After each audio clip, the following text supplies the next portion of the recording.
بسم اللہ الرحمن الرحیم۔ تین دوست اور چٹان۔ آج کی پرفتن دور میں ہر ایک پریشان ہے، ہر ایک یہ گلہ کرتا نظر آتا ہے کہ ہمارے حالات بہت خراب ہے۔ ہم دعائیں بہت کرتے ہیں مگر قبول نہیں ہوتی، اس لیے دعا کرنے سے پہلے کوئی نیک عمل ضرور کیجیے۔ مثلاً ہم کسی کی مدد کریں، کسی بوکے کو کھانا کھلائیں یا عبادات کا اہتمام کریں، اور اگر خدا نخواستہ کسی مصیبت میں گرفتار ہو تو اپنے اعمال کے وسیلے دعا کریں جو آپ نے پوری اخلاص کے ساتھ صرف اللہ کے لیے کیے ہوں۔ نبی کریم صلی اللہ علیہ وسلم نے ایک بار بنی اسرائیل کے 3 افراد کا واقعہ سنایا جو ایک اندھیری رات سخت آندھی و طوفان میں ایک غار کے اندر پھنس گئے تھے۔ ان 3 دوستوں نے ایک غار میں پناہ لی کہ اچانک پہاڑ سے ایک چٹان پھسل کر غار کی منہ پر آ پڑی اور غار مکمل طور پر بند ہو گیا۔ او چٹان دیو قامت تھی، انہوں نے بہت کوشش کی مگر ان کے لیے ناممکن تھا کہ او چٹان کو ہٹا کر غار کا منہ کھولے۔ آخر تو یہ ہوا کہ اپنی زندگی کے نیک اعمال کے واسطہ دے کر اللہ تعالی سے دعا کی جائے، شاید کہ اللہ کو ہماری ادا پسند آ جائے اور ہمیں اس مصیبت سے نجات مل جائے۔ چنانچہ ایک نے کہا، میں جنگل میں بکریاں چراتا تھا اور اسی پر گزر بسر کرتا تھا۔ میں جب جنگل سے واپس آتا تو سب سے پہلے اپنے بوڑھے والدین کو دودھ پلایا کرتا تھا اور پھر اپنے بچوں کو۔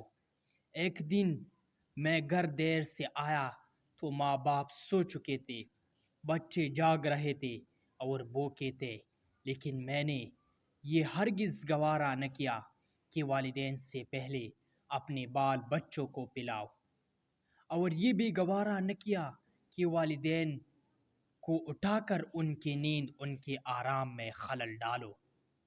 چنانچہ میں رات بھر دودھ کا پیالہ لیے ان سرہانے کھڑا رہا۔ بچے میرے پیروں سے چمٹ چمٹ کر روتے رہے، لیکن صبح تک اسی طرح کھڑا رہا۔ خدایا، میں نے یہ عمل خالص تیری رضا کے لیے کیا تو اس کی برکت سے غار کے منہ سے چٹان ہٹا دے۔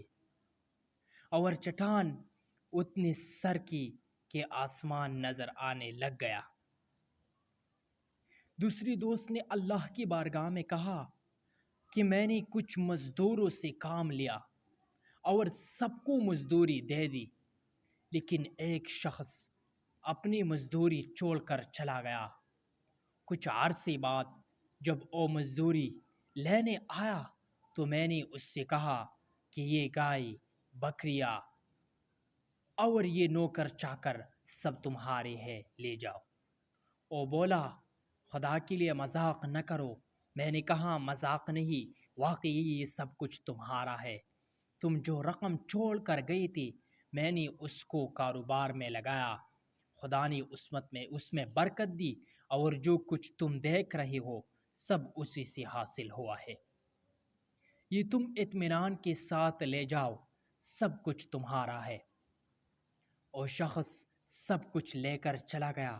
خدایا، میں نے محض تیری رضا و خوشنودی کے لیے کیا تو اس کی برکت سے غار کی منہ سے چٹان دور فرما دے۔ خدا کی کرم سے چٹان اور ہٹ گئی۔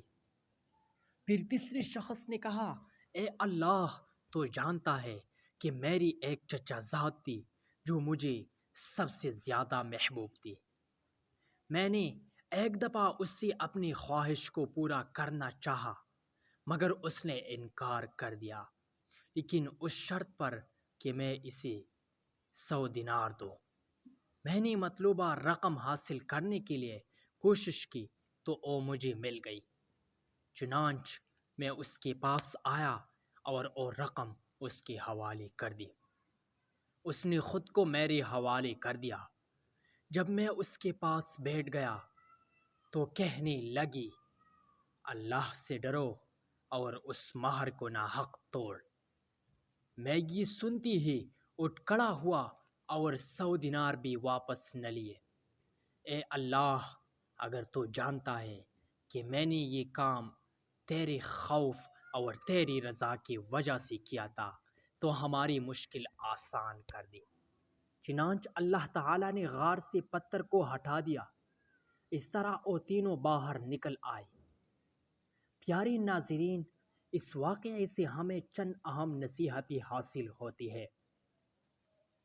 ہر نیک و صالح عمل خاص اللہ کی رضا و خوشنودی کے لیے کرنا چاہیے۔ ہر مصیبت میں دعا کا سہارا لینا چاہیے۔ مزدور کو پورا حق ادا کر دینے سے اللہ خوش ہوتا ہے۔